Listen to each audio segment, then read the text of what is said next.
and for all the dignitaries who are here. And I would like to thank Telangana Mahila Vishvavidyalayam and CJAR, Lilavati Auntie and Narsimha Rao Uncle for having me here today. I'm Sneha, and I'm so happy to see myself being young and you're all young here. So I work for an organization called Aranya Agricultural Alternatives. This organization is founded by my parents, Padma and Narsana, and academically I am a food and nutrition professional.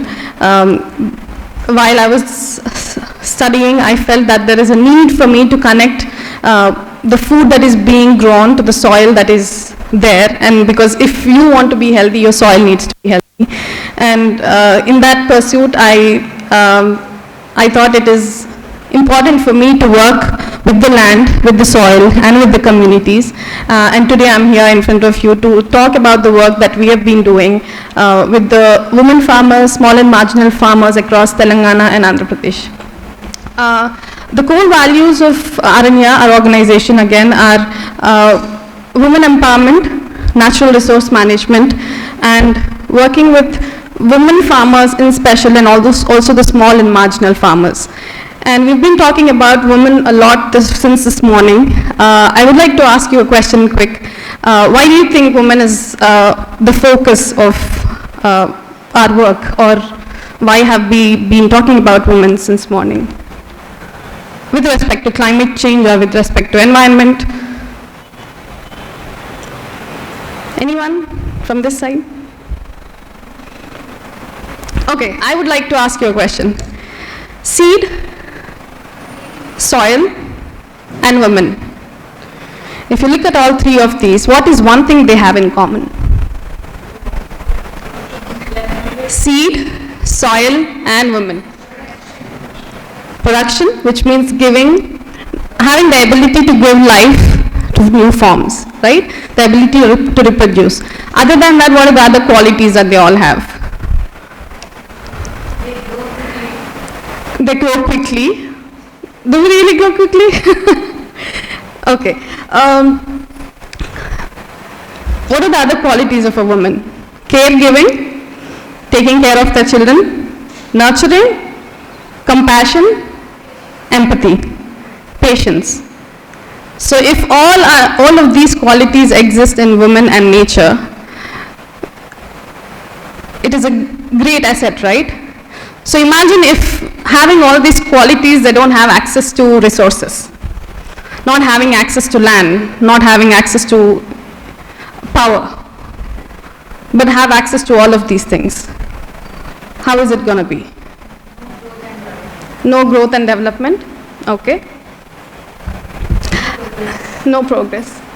So imagine if a woman has access to land, or if a woman has access to resources, what does it mean? So many times we can tell women are not financially empowered, but if you put finances aside, what would be the other thing that they would be really empowered and controlling the entire economy of a system?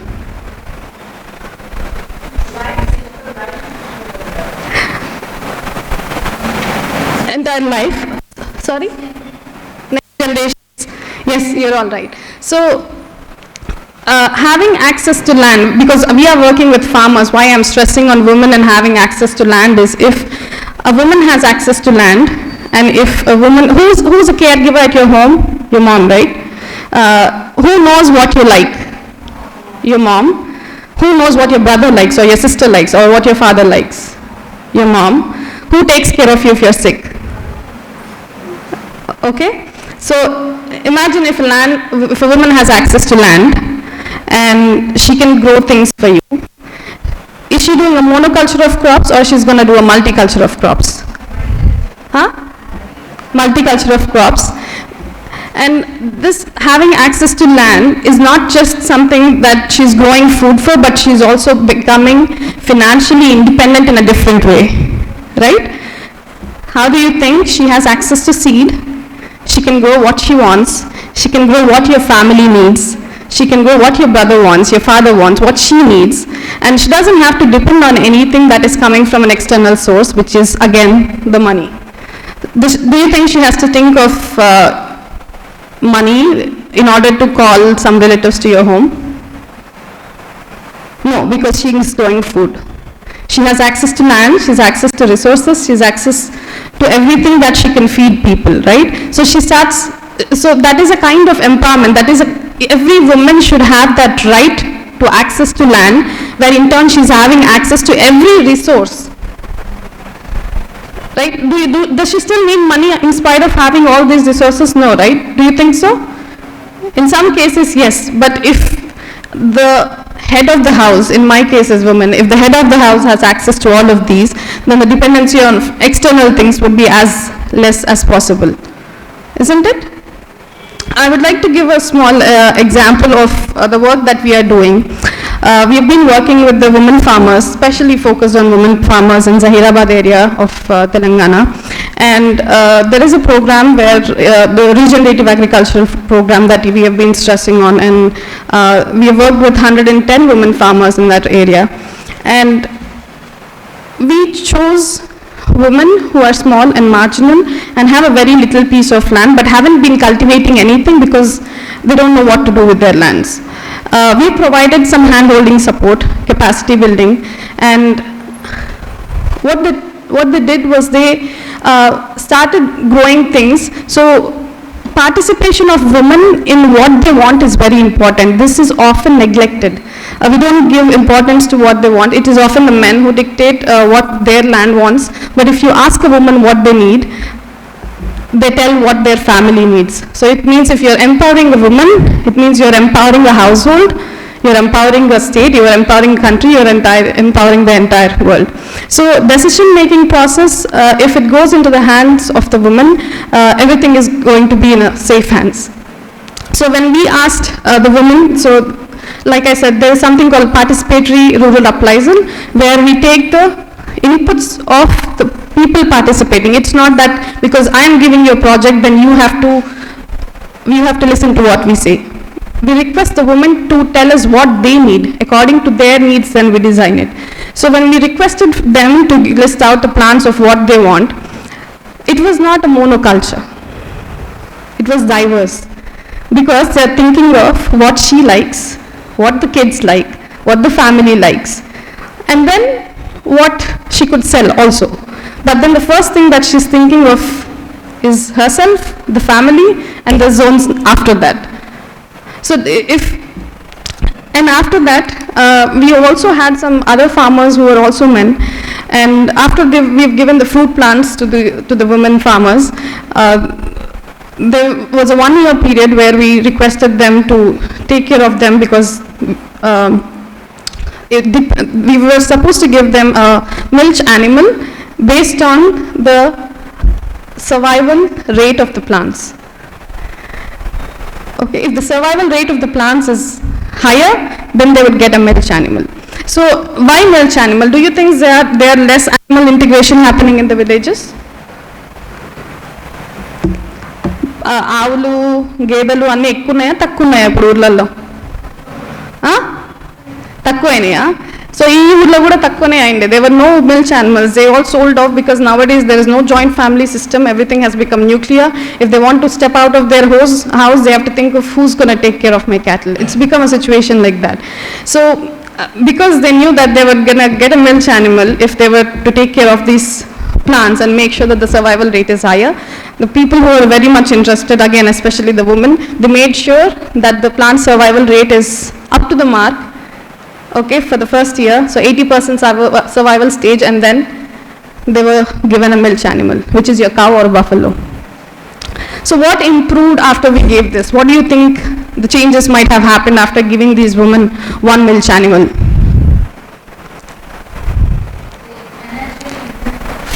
Okay, financially improved. Other than that, even before we go to finances, something else is what they do.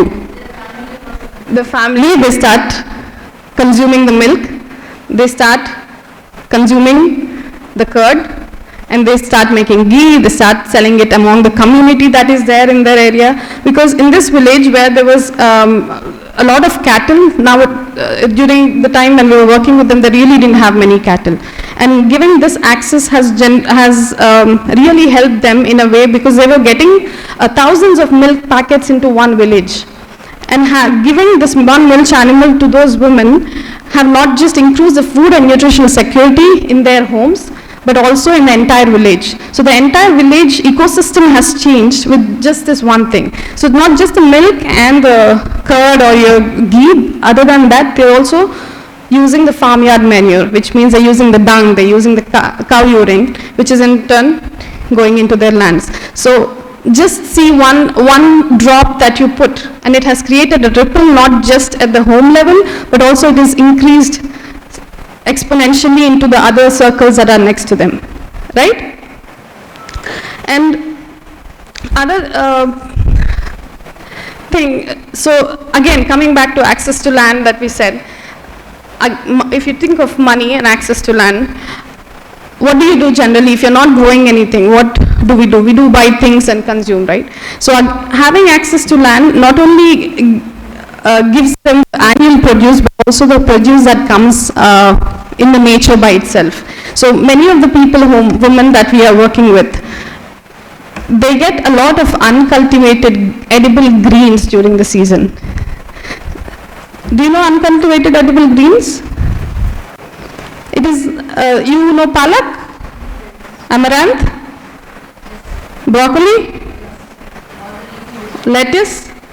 So these are the ones that we know, but there are also a lot of things that we don't know, which are called the uncultivated edible greens, which come up on their own during the monsoon.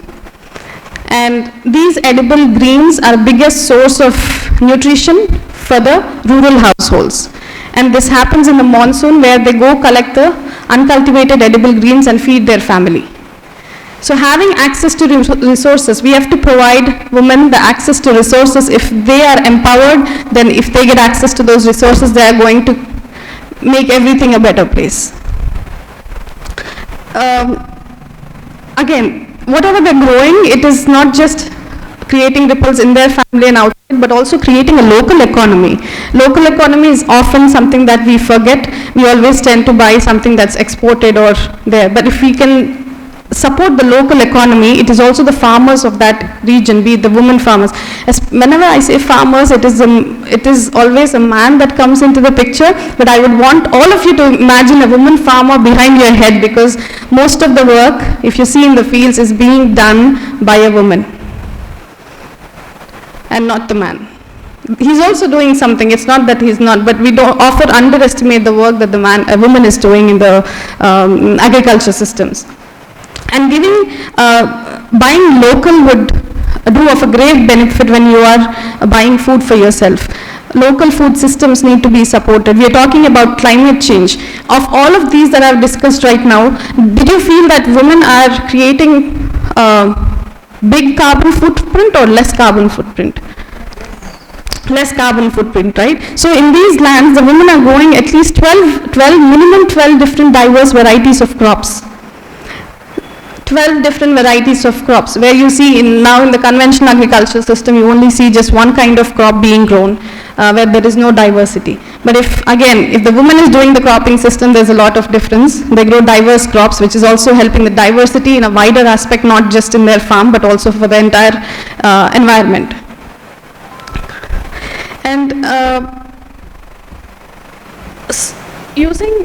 using small and slow solutions, like since this morning we've been hearing a lot of problems and a lot of solutions, a lot of policy level changes that we are requesting to make. I think any change that we are doing, it should start from within us, and then think of what can be done at policy level, what can be done at a government level, because most often we often try to blame the government or blame the policies, but we don't think what we are doing. And also morning Vijayalata ma'am was talking about reuse, refuse and reuse, reduce and recycle. I would like to add two more to that, which is your rethink and refuse. Okay, if you follow rethink and refuse, then you don't have to think of reducing or reusing or recycling. So I would again give a small example of the bottle from this morning. Somebody has offered me to take a bottle. I refused. I have a bottle of water, so I refused. It means there is no need to manage waste that you're generating. There is no need to generate waste at all. So even when you go to a shop and you're buying something from a store, he or she is giving you, even if it's a smaller milk packet that you can just hold in your hand, they're just dropping it in a polythene and giving it to you, right? What can you do then? You can rethink, saying, do I really need this, or do I just carry it back home? So you can refuse also. So add these two things. If you add your rethink and refuse to your reduce, reuse, recycle, then you don't have to even follow those steps. We have unnecessarily created the word of management of waste. Instead of managing waste, why can't we stop consuming waste? Why can't we stop generating waste?